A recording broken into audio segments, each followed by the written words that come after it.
Montage of clips from 1963 shows footage of an expedition in Mexico, led by a man named Professor Arthur Wells.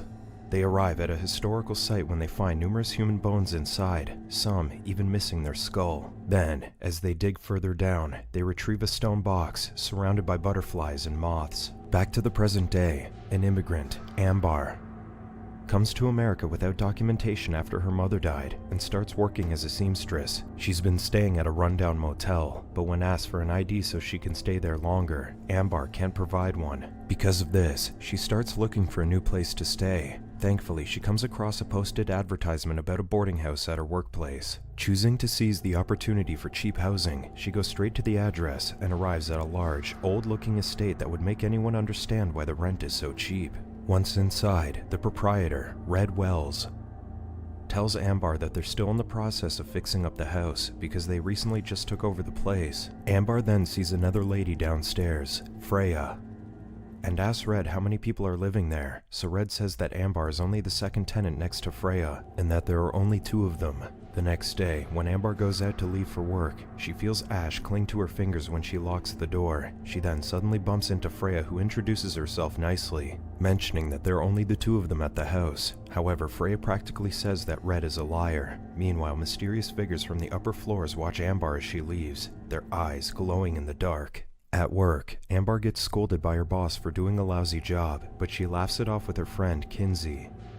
Kinsey is helping Ambar get forged documentation, but she apologetically informs Ambar that the price for her fake ID has changed from $1,000 to $3,000. Ambar can get a fake ID for $1,000, only if it says that she's from Ohio, but she insists that it has to say that she was born in Texas. That night, Ambar takes a cab to a nice neighborhood to meet a relative, Beto, her mother's cousin. She then overhears him arguing with his wife about her because the woman says that they hardly knew her, but Beto is trying to be understanding. Beto also praises Ambar for staying by her mother's side through her illness, and they even give her a coat out of hospitality. When Ambar gets home, she hears rumbling noises echoing from the hallway and starts following the source of the sound until she finds a door leading to the basement. She then observes the locked door and notices the scratch marks on the door frame, but she gets distracted when Red suddenly appears and asks her if she's looking for something. So Ambar tells him that she's hearing sounds coming from the basement, but Red tells her that the basement is private and tries to dismiss her.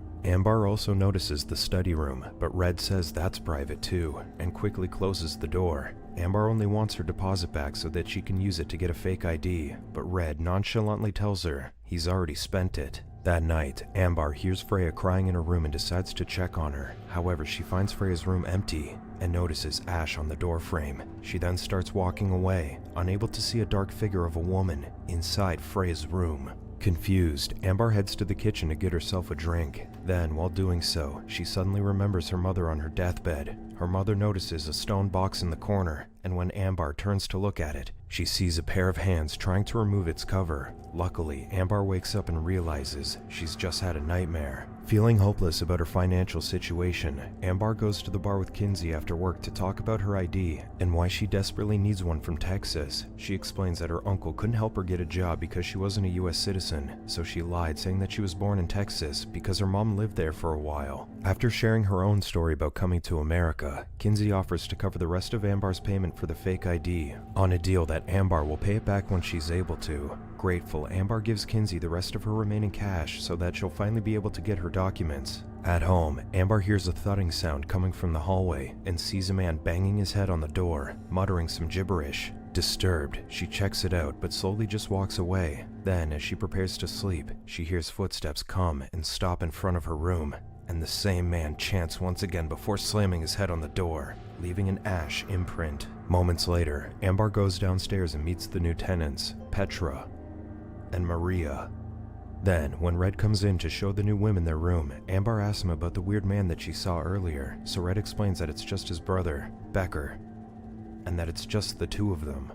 Later on, when Ambar notices that Red has left the study room open, she goes inside to snoop around. She finds a lot of ancient artifacts and preserved moss and butterflies, but what catches her attention is the recorder. Putting the headphones on, she listens to the recording and hears the same chanting done by Becker, as well as the explanation that it's recited during a ritual before sacrificing women, the elderly, or children in return for a blessing. Looking around, Ambar also sees Aztec weapons, a portrait of a married couple with the husband's face scratched out, and more books about rituals. She also finds another picture of the couple, Arthur Wells and his wife Mary, posing alongside a stone box. Unfortunately, Ambar breaks the framed photograph after getting startled when the recorder suddenly plays, and as she cleans up her mess, she doesn't see the dark figure of a woman watching her from the corner. The next day, Ambar is shocked to learn from her boss that Kinsey has quit. Unfortunately, her boss also gets irritated when she insists on having Kinsey's address, so he ends up firing her. In the evening, while Ambar is taking a shower, she hears some noises from the drain.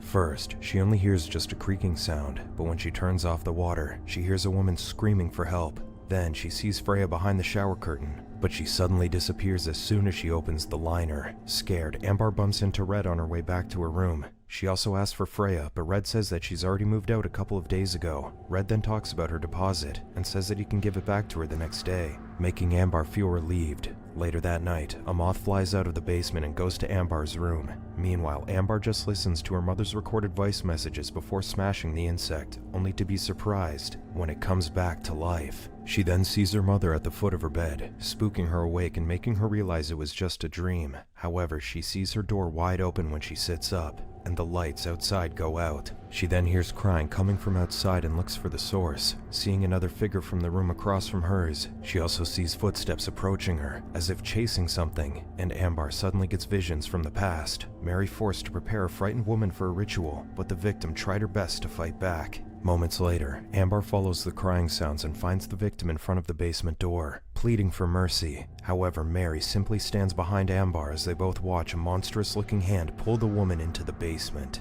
Terrified, Ambar hurriedly packs her bag and calls Beto, begging him to pick her up. Unfortunately, Beto is out of town and can't help her, so he tells her to call the police if she's in trouble. Because of that, Ambar finally confesses that she's an illegal immigrant and can't call the cops. Beto is understandably upset that Ambar lied, so he apologizes for not being able to help her, but still promises to see her once he's able to. With no other choice, Ambar knocks on Red's door to get her deposit back, but sees Becker instead, saying that Red is currently out. Refusing to stay at the house any longer, Ambar immediately leaves but struggles to find a place to stay. While staying in a diner, Ambar has another nightmare about being on the train and seeing the stone box and her mother. She then calls Red and asks to meet her, but when Red arrives, she learns that the guy has left her money back at the house. However, Ambar says that she doesn't want to go back, but Red says that he also doesn't want her to return either, especially after having an argument with Becker because of a refund. Despite their fight, Red clarifies that he has to take care of his sick brother, who's taken care of him when he was young. Eventually, Red successfully coerces a hesitant Ambar into going back to the house with him.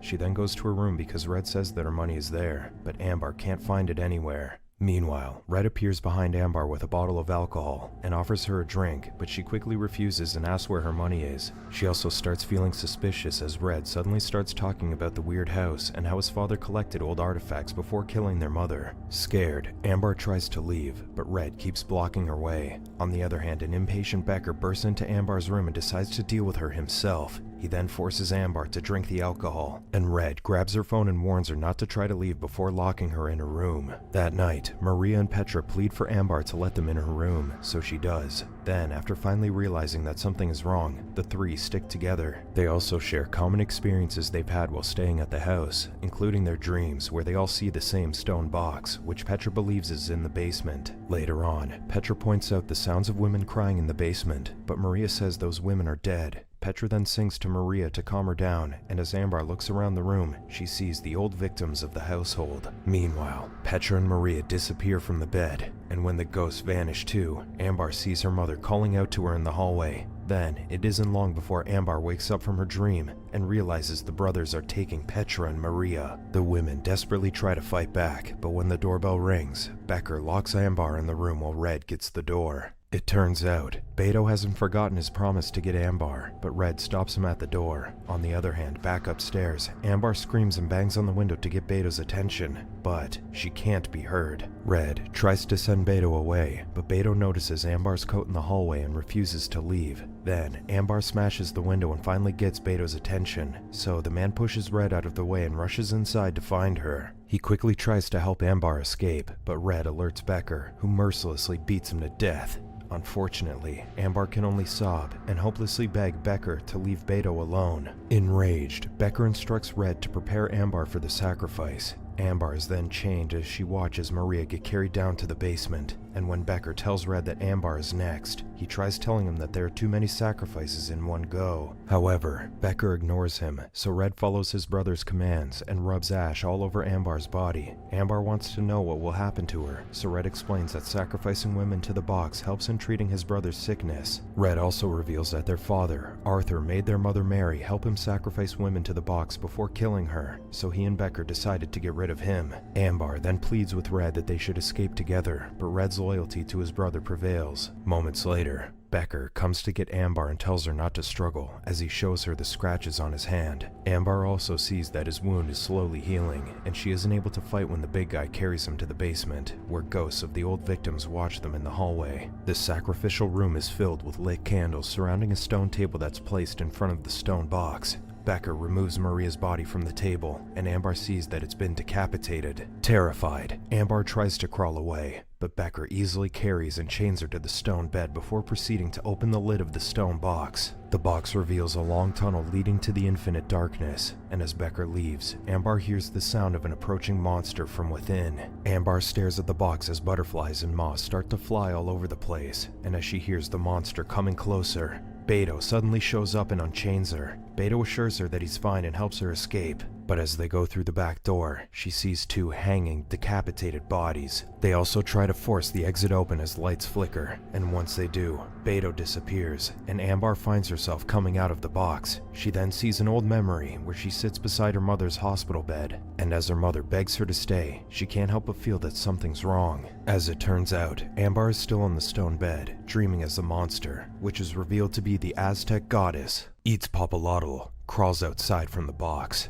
Ambar's mother still continues to convince her to stay in her dream state so that the monster can eat her, but Ambar is determined to wake up and kills her mother by suffocating her with a pillow. Meanwhile, the Aztec goddess sees what her victim has done, and when Ambar slowly wakes up, it retreats into the box and closes the lid on itself. On the other hand, Ambar opens the box but only sees a pile of bones inside, not a long, endless tunnel. About to escape, Ambar hears Petra struggling against Becker and Red, so she stops in her tracks to go and help her. She then grabs the Aztec sword from the study room, making Becker realize that something is off. Becker also notices that his wound isn't completely healed yet, so he orders Red to open the door and check what's wrong. Meanwhile, as Ambar goes upstairs, she sees Beto's body and confirms that he is indeed dead. Red then opens the door, and Ambar surprises him and repeatedly strikes him with the sword. Eventually, a fight breaks out as Becker pushes Ambar to the floor, breaking her ankle with his foot as he grabs the sword. At the same time, Petra breaks free and pushes Becker before he can slash Ambar,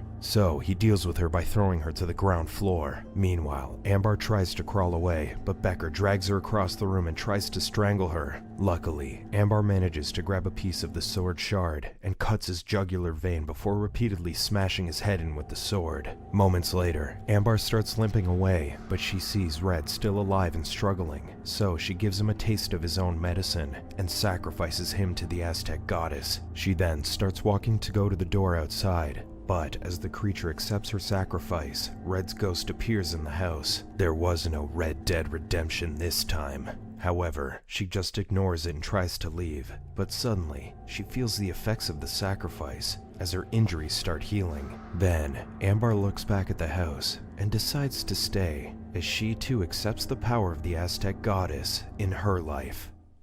Subscribe to watch more videos like this. Turn on notifications. And leave a like, it really helps the channel out. Thank you for watching.